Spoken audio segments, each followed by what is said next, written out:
നേടി വീണതാണ്. നല്ലൊരു കൈയോടെ നമുക്ക് സ്വാഗതം ചെയ്യാം നമ്മുടെ പ്രിയപ്പെട്ട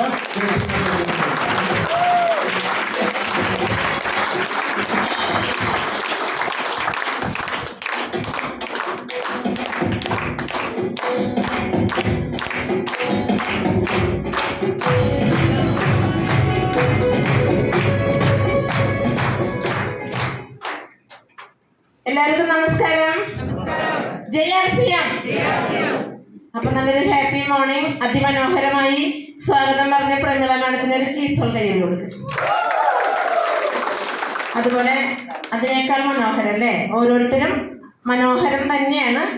വളരെ രസകരമായി തമാശകളും കാര്യങ്ങളും ഒക്കെ പറഞ്ഞുകൊണ്ട് 2 ദിവസത്തെ ഒരു ബ്രീഫ് നമുക്ക് കിട്ടി. നോബൽ സാറ് എന്ത് എങ്ങനെ ഒക്കെ മനസ്സിലായി. ഇനി അതിനെ നമ്മൾ അറ്റൻഡ് ചെയ്യാൻ നമ്മുടെ മനസ്സോടെ സമർപ്പിച്ചാൽ മതി. ബാക്കിയെല്ലാം ഓക്കെ ആയി. അപ്പം എന്നെയാണെങ്കിൽ അതിനേക്കാൾ മനോഹരമായിട്ട് പരിചയപ്പെടുത്തുകയും ചെയ്തു. എന്നാലും ഒരു നമ്മൾ പറയില്ലേ, ഒരു നയമുണ്ടല്ലോ. അതുകൊണ്ട് ഞാൻ വീണ്ടും എന്നെ ഒന്ന് ഇൻട്രൊഡ്യൂസ് ചെയ്യാം. പേര് ജയശ്രീ, വീട് വാടാനപ്പള്ളിയാണ്.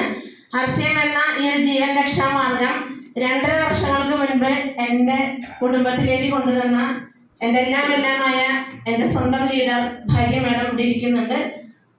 അവർക്ക് എൻ്റെ ഹൃദയാർപ്പണം. കരുത്തും കരുതലുമായി എനിക്ക് എന്നോടൊപ്പം കൈപിടിച്ചു കൊണ്ട് നടക്കുന്ന RCMലെ മഹാഗുരുക്കന്മാരെല്ലാവരെയും ഈ നിമിഷം ഒത്തിരി സ്നേഹത്തോടു കൂടി ഓർക്കുന്നു. RCMൽ 1.5 വർഷം കൊണ്ട് റോയൽറ്റി അച്ചീവറായി. അതിനും എനിക്ക് കൂട്ടായി തണലായി നിന്നത് എൻ്റെ ഗുരുക്കന്മാരാണ്. എല്ലാവർക്കും ഒരിക്കൽ കൂടി എൻ്റെ സ്നേഹം. അപ്പം നമുക്ക് നോക്കാം. 2 തരത്തിലുള്ള വിപണന രീതികൾ ഇന്ന് നിലവിലുണ്ട്. സ്ലൈഡിലേക്കൊക്കെ ഒന്ന് നോക്കിക്കോളൂ കേട്ടോ. അതിന് മുൻപുണ്ടായിരുന്ന ഒരു രീതിയാണ് ബാർട്ടർ സമ്പ്രദായം. ഇതിൽ ചിത്രം കാണിക്കുന്നുണ്ട്. അതുപോലെ ചക്ക കൊടുത്ത് ഇത് ചക്കയല്ല, നോക്കിയാൽ മതി. നമുക്ക് പറഞ്ഞു തന്നൊരു രീതിയുണ്ട്. സിസ്റ്റം അതാണ്. ആ രീതി വിട്ട് നമ്മളൊന്നും ചെയ്യില്ല. അപ്പം നമുക്ക് ഉൽപ്പന്നങ്ങളെ കാണാം ദൃശ്യത്തിലൂടെ. നമ്മുടെ മനസ്സിലേക്ക് കരുതുക. ചക്ക കൊടുത്ത് മാങ്ങ വാങ്ങിയും പശുവിനെ കൊടുത്ത് നെല്ല് വാങ്ങിയിരുന്ന ഒരു രീതി ഉണ്ടായിരുന്നു. ഇന്ന് ആ രീതി പൂർണ്ണമായും ഭൂമുഖത്ത് നിന്ന് അപ്രത്യക്ഷമായി. പിന്നെ വന്നതാണ് ട്രഡീഷണൽ മാർക്കറ്റിംഗ്. നമ്മളിപ്പോൾ ചെയ്തുകൊണ്ടിരിക്കുന്നത്. തൊട്ടടുത്ത കടയിൽ പോയി നമ്മൾക്ക് പരിചയമുള്ള ആരോ ആവട്ടെ അവരുടെ അടുത്ത് പോയി സാധനങ്ങൾ വാങ്ങുന്നൊരു സിസ്റ്റം. അതിനെന്താണ്, അവിടെ കമ്പനിയുണ്ട്. കമ്പനിയിൽ നിന്ന് ഉൽപ്പന്നങ്ങൾ വാങ്ങാനായിട്ട് നമ്മളിവിടെ ഇരിക്കുന്ന ഓരോരുത്തരും കസ്റ്റമേഴ്സ് ഉണ്ട്. ആ കസ്റ്റമർ ആദ്യം തന്നെ സാധനങ്ങൾ വാങ്ങുന്ന ആ നമ്മുടെ വീടിന് തൊട്ടടുത്തുള്ള കുഞ്ഞു കടയെ പറയുന്ന പേരാണ് റീറ്റെയിൽ ഷോപ്പ്. കുറച്ചും കൂടിയൊക്കെ ഉൽപ്പന്നങ്ങൾ കൂടുതൽ നമ്മുടെ വീട്ടിലേക്ക് ആവശ്യമാണെന്ന് കണ്ടാൽ നമുക്കറിയാം ഒരു 50 പൈസ 1 രൂപയൊക്കെ കുറവ് കിട്ടുന്നറിയാം. അതിനുവേണ്ടി നമ്മൾ സമീപിക്കുന്നതാണ് നമ്മുടെ ഹോൾസെയില്. അത് കഴിഞ്ഞ് അതിന് മുന്നിൽ ഡിസ്ട്രിബ്യൂട്ടർ, ഏജന്റ്, നല്ലൊരു പരസ്യം, ഇതെല്ലാം കഴിഞ്ഞിട്ടാണ് നമുക്ക് ഓക്കെ താങ്ക് യു സാർ.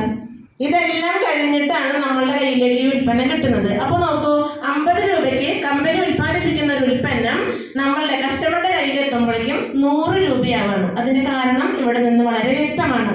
പക്ഷേ ഇപ്പോൾ നമ്മുടെ കയ്യിൽ അടുത്തൊരു രീതിയാണ് ഡയറക്റ്റ് മാർക്കറ്റിംഗ്. ഇപ്പം നമ്മൾ ചെയ്തുകൊണ്ടിരിക്കുന്നത്, നമ്മളെല്ലാവരും ഡയറക്റ്റ് മാർക്കറ്റിങ്ങിലാണ്. ഇവിടെ ഉണ്ട് കമ്പനി, ഇവിടെ ഉണ്ട് കസ്റ്റമർ. നമ്മൾ കസ്റ്റമറാണ് അല്ലേ? ഇവിടെ നോക്കൂ, 50 രൂപയ്ക്ക് കമ്പനി ഉൽപ്പാദിപ്പിക്കുന്ന ഒരു ഉൽപ്പന്നം 70 രൂപയ്ക്ക് നമ്മുടെ കൈകളിലേക്ക് കിട്ടുന്നു. അതാണ് ഇതിൽ ഏറ്റവും വലിയൊരു പെർഫെക്റ്റ്. അവിടെ ഇടനിലക്കാരില്ല, പരസ്യക്കാരില്ല. നമ്മൾ മൗത്ത് ടു മൗത്ത് ഉപയോഗിച്ചറിഞ്ഞതിൻ്റെ ആ സന്തോഷം പങ്കുവെക്കുന്നതിലൂടെയാണ് ഈ ഒരു 30 രൂപയുടെ കുറവ് നമുക്ക് കിട്ടുന്നത്. അപ്പോൾ നമുക്ക് നോക്കാം ട്രഡീഷണൽ മാർക്കറ്റിങ്ങിലെ കുറച്ച് കുഴപ്പങ്ങൾ എന്തൊക്കെയാണ്, ഡയറക്റ്റ് മാർക്കറ്റിങ്ങിലുള്ള ആ ഗുണങ്ങൾ എന്തൊക്കെയാണ്. പെട്ടെന്നൊന്നും പറഞ്ഞാൽ ആർക്കും മനസ്സിലാവില്ല. പക്ഷെ നമുക്ക് അറിയണമല്ലോ, നമ്മൾ പഠിക്കാനാണ് അറിയാനാണ് ഇവിടെ വന്നിരിക്കുന്നത്. അപ്പോൾ ട്രഡീഷണൽ മാർക്കറ്റിങ്ങിൽ നോക്കൂ, ഉയർന്ന വിലയായിരിക്കും. ഞാൻ ഇംഗ്ലീഷിലൊന്നും പറയുന്നില്ല, നമുക്ക് വായിക്കാൻ അറിയാം. ഉയർന്ന വിലയാണ്. ഇപ്പുറത്ത് ന്യായ വിലയ്ക്കാണ് നമുക്ക് സാധനങ്ങൾ കിട്ടുന്നത്. അത് സാധാരണ ഒരേ ഒരു ഉൽപ്പന്നം നോക്കിയാൽ അറിയാം. ഇന്ന് പല്ലുവേദന, പല്ലുപൊളിപ്പ്, മോണവഴുപ്പ്, ഗം ബ്ലീഡിങ്, വായനാറ്റം, അങ്ങനെയുള്ള കാര്യങ്ങൾക്ക് ഡോക്ടർ എഴുതുന്ന ഒരു പേസ്റ്റാണ് സെൻസോഡൈൻ. ഒരു 100 ഗ്രാമിന് ഏറ്റവും ചെറുത് 170 രൂപയുണ്ട്. നമ്മുടെ ഇതേ പ്രശ്നങ്ങളെ പരിഹരിക്കാവുന്ന സൂപ്പർ നമ്പർ 1 പേസ്റ്റിന് ആകെ 70 രൂപയെ നമുക്കുള്ളൂ അല്ലേ? അതിൽ നിന്ന് മനസ്സിലായി ഈ 2 വ്യത്യാസം എന്താണ്. ഇവിടെ ഉയർന്ന വില, ഇവിടെ ന്യായ വില. ഇപ്പുറത്ത് നോക്കൂ, അടിക്കടി വില കയറുന്നു. ഇവിടെയാണെങ്കിലോ നിയന്ത്രിതമായ വിലക്കയറ്റേ ഉള്ളൂ. അതിന് പ്രധാന കാരണം ഇനി വിശദീകരിക്കേണ്ട ആവശ്യമില്ല. നല്ലൊരു പരസ്യം നമുക്കിടയിലുണ്ട്. ആ പരസ്യക്കാർക്ക് കൊടുക്കുന്ന ഒരു ഉൽപ്പന്നം വിപണിയിൽ ഇറങ്ങുമ്പോൾ താരമൂല്യമുള്ള ഒരാളെ വെച്ച് പരസ്യം ചെയ്ത് കുറച്ചുകൂടി കഴിയുമ്പോൾ അതിൻ്റെ ആ ഒരു സെയിലൊക്കെ കുറഞ്ഞു കഴിയുമ്പോൾ കുറച്ചും കൂടെ താരമൂല്യമുള്ളവർ വെക്കുമ്പോൾ എന്ത് സംഭവിക്കും? അവർക്ക് കൊടുത്ത പൈസ പോരാ, ഇവർക്ക്. അപ്പൊ സ്വാഭാവികമായിട്ടും പരസ്യം ഉള്ളത് കൊണ്ട് തന്നെ അടിക്കടി ഉൽപ്പന്നങ്ങളിൽ വില കയറുന്നു. ഇപ്പുറത്ത് അങ്ങനെ ഇല്ലല്ലോ, നമ്മളല്ലേ പറയുന്നത് മൗത്ത് ടു മൗത്ത്, അത് നമ്മളിലേക്ക് തന്നെ വരുന്നു. അപ്പൊ അതുകൊണ്ട് അവിടെ നിയന്ത്രിതമായ വിലക്കയറ്റേ ഉള്ളൂ. ഇനി ഡ്യൂപ്ലിക്കേറ്റ് ഉൽപ്പന്നങ്ങൾ 2006 കണക്ക് പ്രകാരം RCM പറഞ്ഞതല്ല, സർക്കാരിന്റെ കണക്കാണ്. 52% ഉൽപ്പന്നങ്ങൾ ഡ്യൂപ്ലിക്കേറ്റ് ആണ്. ഇവിടെ ഒരു കമ്പനിയും ഒരു ഡ്യൂപ്ലിക്കേറ്റ് ഉൽപ്പന്നങ്ങൾ ഇറക്കില്ല. ഇതിനിടയിൽ മാർക്കറ്റിംഗ് പ്ലാനിൽ തുടക്കത്തിൽ നമ്മൾ പറഞ്ഞു അല്ലേ, കുറെ ഇടനിലക്കാരും പരസ്യക്കാരും ഉണ്ട്. അവരുടെ ലക്ഷ്യം എന്താ? നമ്മുടെ വയറ് നിറയ്ക്കണമെന്നോ അങ്ങനെയൊന്നുമല്ല. ആരോഗ്യമില്ലാത്ത ഒരു വിഭാഗം, അവർക്ക് പണം കിട്ടണമെന്നൊരൊറ്റ ചിന്തയോടുകൂടി ഈ ഒരു സംഭവം നടക്കുന്നു. അതുകൊണ്ട് തന്നെ കണക്ക് പ്രകാരം 52%. ഇപ്പൊ നമ്മൾ 2024 നിൽക്കുന്നത്. ഊഹിച്ചാൽ അറിയാം എത്ര കണ്ടായി ഉണ്ടാവുന്നത്. ഇവിടെ ഒറിജിനൽ പ്രൊഡക്റ്റ് ആണ്. ആ ഒറിജിനൽ പ്രൊഡക്റ്റ് കിട്ടി, അതുകൊണ്ട് തന്നെ നമുക്ക് നല്ല രീതിയിൽ ആരോഗ്യം കിട്ടുന്നു. ഒറിജിനൽ ആണെന്നതിൽ ഒരു സംശയമില്ല. 1 രൂപയുടെ ഷാമ്പു വാങ്ങിയ പോലെ നമ്മുടെ രജിസ്റ്റേർഡ് മൊബൈൽ നമ്പറിലേക്ക് എപ്രകാരമാണ് ആ ബാങ്കിൽ നിന്ന് പൈസ പിൻവലിക്കുമ്പോൾ സന്ദേശം വരുന്നത്, അതുപോലെ നമുക്ക് സന്ദേശം വരും. ഒരു ഡ്യൂപ്ലിക്കേറ്റും ഇവിടെ ഇറക്കാനുള്ള സാധ്യതയില്ല. അടുത്തത് നോക്കൂ, ഹെൽത്ത് പ്രോബ്ലംസ്. പറയേണ്ട കാര്യമില്ലല്ലോ, ഡ്യൂപ്ലിക്കേറ്റ് ഉൽപ്പന്നങ്ങൾ ഉപയോഗിച്ചാൽ ഹെൽത്ത് പ്രോബ്ലം ആണ്. 2.5 വർഷങ്ങൾക്ക് മുൻപ് ഒരുപാട് ആരോഗ്യ പ്രശ്നങ്ങളുമായിട്ടാണ് ഞാൻ RCMലേക്ക് വന്നത്. അത് പറഞ്ഞാൽ പിന്നീട് ഒരിക്കലാവാം. ആ ഒരു ആരോഗ്യ പ്രശ്നങ്ങൾ മൊത്തം തീർന്നുകൊണ്ട് ഇന്ന് ഡയറക്റ്റ് മാർക്കറ്റിങ്ങിലൂടെ കിട്ടിയ ഹെൽത്ത് ബെനിഫിറ്റ് 100% അതിനപ്പുറത്തേക്ക് പൂർണ്ണ ആരോഗ്യവതിയായി ഈ 50ാമത്തെ വയസ്സിലും ഇതേ രൂപഭാവത്തിൽ ഇങ്ങനെ നിൽക്കാൻ എന്നെ പ്രാപ്തമാക്കിയത് ഈ ഒരു പ്രസ്ഥാനമാണ്. ഇനി ഗവൺമെന്റിലേക്കുള്ള ടാക്സ് വെട്ടിക്കണമെന്നൊന്നും ഞാൻ പറയുന്നില്ല. നമ്മൾ തന്നെ ചിന്തിക്കുക. ഉൽപ്പന്നങ്ങൾ നമ്മൾ പുറമേന്ന് വാങ്ങിക്കുമ്പോൾ നമ്മൾ ഒരു ടാക്സും കൊടുക്കാറില്ല. പക്ഷെ ഇവിടെ എങ്ങനെയാ? 1 രൂപയുടെ ഷാമ്പു വാങ്ങിയാലും ന്യായമായ രീതിയിൽ സർക്കാരിന് ടാക്സ് കൊടുത്തുകൊണ്ട് പോകുന്ന മഹത്തായ ഒരു പ്രസ്ഥാനം. അടുത്തത് നോക്കൂ, മോസ്റ്റ്ലി MNC പ്രൊഡക്ട്സ്. 90% മൾട്ടിനാഷണൽ കമ്പനിയുടെ പ്രൊഡക്റ്റാണ്.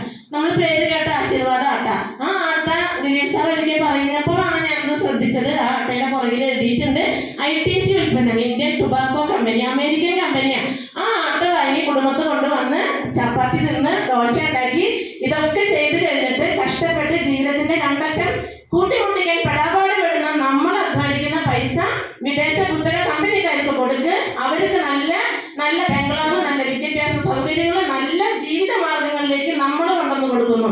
ഇവിടെ നമുക്ക് അഭിമാനിക്കാം, 100% ഇന്ത്യൻ ഇട്ടിരിക്കുന്ന ഡ്രസ്സ് മൊത്തം RCMന്റെ.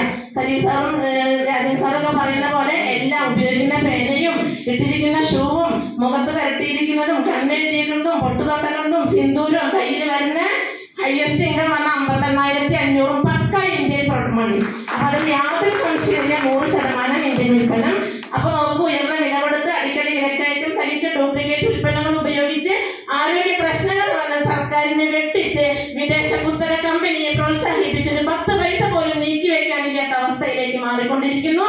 ഇപ്പുറത്ത് നോക്കാം, ന്യായവില, നിയന്ത്രിതമായ വിലക്കയറ്റം, ഒറിജിനൽ ഉൽപ്പന്നങ്ങള്, ആരോഗ്യം കിട്ടുന്നു, ഗവൺമെന്റിലേക്ക് ടാക്സ് ന്യായമായി കൊടുക്കുന്നു. 100% ഇന്ത്യൻ ഉൽപ്പന്നങ്ങൾ ഉപയോഗിക്കുന്നതിലൂടെ എല്ലാ തരത്തിലുള്ള ലാഭവും നമുക്ക് കിട്ടുന്നു. ഇങ്ങനെയൊരു മാർക്കറ്റിംഗ് പ്ലാൻ എൻ്റെ നാട്ടില് തളിക്കുളം RCM ലൈഫ് കെയർമാരുണ്ട്. അവിടെ വെച്ചൊരു ത്രിദിന കോഴ്സിൽ എൻ്റെ മെന്ററും ഗുരുനാഥനുമായ സജീവ് സാറിൽ നിന്ന് കേൾക്കാനിടയായി. അന്ന് ഞാൻ തീരുമാനിച്ചു, ഇനി എൻ്റെ പൈസ കഷ്ടപ്പെട്ട് ഞാൻ അധ്വാനിക്കുന്നത് വിദേശ കുത്തക കമ്പനിക്ക് കൊടുക്കില്ല. അതുകൊണ്ട് തന്നെയാണ് ഈ ഒരു പ്രസ്ഥാനത്തെ റൈറ്റ് കൺസെപ്റ്റ് മാർക്കറ്റിംഗ്, ശരിയായ വിപണന രീതി, ഉപഭോക്താക്കളിലേക്ക് ന്യായമായ വിലയ്ക്ക് ഗുണനിലവാരമുള്ള ഉൽപ്പന്നങ്ങൾ നമ്മുടെ കൈകളിലേക്ക് എത്തിക്കുന്ന നൂതന വിപണന രീതിയാണ് RCM. ഈ ഒരു മഹാനന്മയിലൂടെ ഇത് ലോകം മുഴുവൻ എത്തിച്ചുകൊണ്ട് നമുക്ക് നമ്മുടെ ജൈത്രയാത്ര തുടരാം. എല്ലാവർക്കും നല്ല നല്ല വിജയാശംസകൾ നേരുന്നു. അടുത്തത് നമുക്ക് നോക്കാം, കമ്പനി.